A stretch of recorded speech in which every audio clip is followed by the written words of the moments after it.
These magnetic switches claim torque, precision, and reliability. As we all know by now, magnetic switches enable some of the best, most competitive features for gaming, but they usually don't sound the best. In this video, I'm checking out these Ti Hall Effect magnetic switches from Owlab. Now, before we get too far into the video, I just want to make it clear that Owlab did send these switches out for review, but that's not going to affect my opinions. Getting straight into the unboxing, the Ti switches come with this rigid, transparent plastic top that kind of showcases the switches, almost like a display box, and a lower cardboard base. My first impressions are that this seems like a cost-effective packaging solution rather than individually packing each switch, and I'd even consider putting these switches on display right in the box. The switches come in batches of either 70 or 90 pieces. If you're going to be swapping them into your Wooting 60HE like me, 70 pieces is going to be plenty sufficient. You can also choose between 40 or 50 gram versions, and I've got the 50s on hand for this review. Alright, so the switches are made up of a closed bottom PA housing with a POM stem and a polycarbonate top housing, and a nice coat of factory lube. As I said, you can either opt for the 40 or 50 gram versions depending on your preferences. Now, they do bottom out at just 3.4mm, and obviously being magnetic,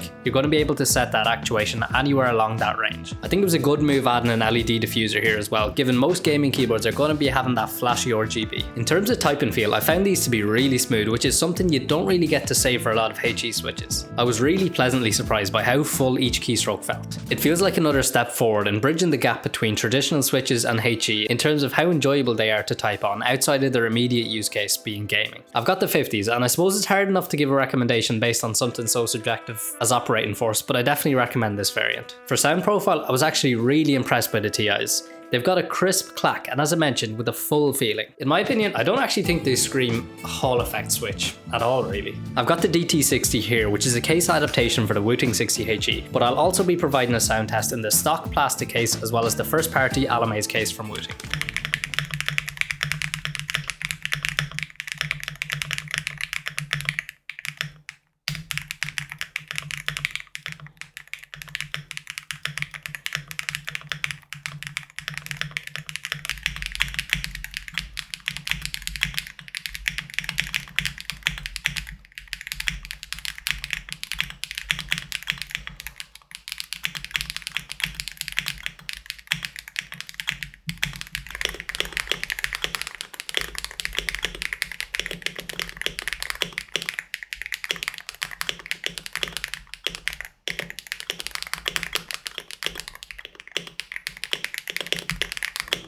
In my case, I've done a direct swap from my original Lecker V2s, and the TIs just worked out of the box. The only thing I think you might want to be aware of is the 0.6mm discrepancy in bottom out distance. Wootility assumes the switches are going to have a total travel of 4mm, so if you set a custom actuation beyond 3.4 when using the TIs, you might have some problems, but truthfully, I'm not exactly sure how this works. Owlab does provide a compatibility list, so you can double check if your keyboard is on there. Now, I don't know if it's placebo or not, but the slight increase in force required between the Lecker 45s and these switches made them ever so slightly more controllable in terms of really fine margins. Like when I actually go into Wootility and try to accurately actuate at different levels. The L60s were just way too heavy for me personally, but I think there's a sweet spot somewhere between more pressure, making it more achievable to make finer adjustments. Again, that could just be placebo. I think these Ti switches are a genuine step in the right direction for Hall Effect switches. They feel great to type on, sound surprisingly clean, and honestly just don't feel like your typical magnetic switch. But if you're after something that's completely seamless and just works out of the box, the travel distance discrepancy might be a sticking point. I didn't personally run into any major issues with this, but I think it's just one of those features where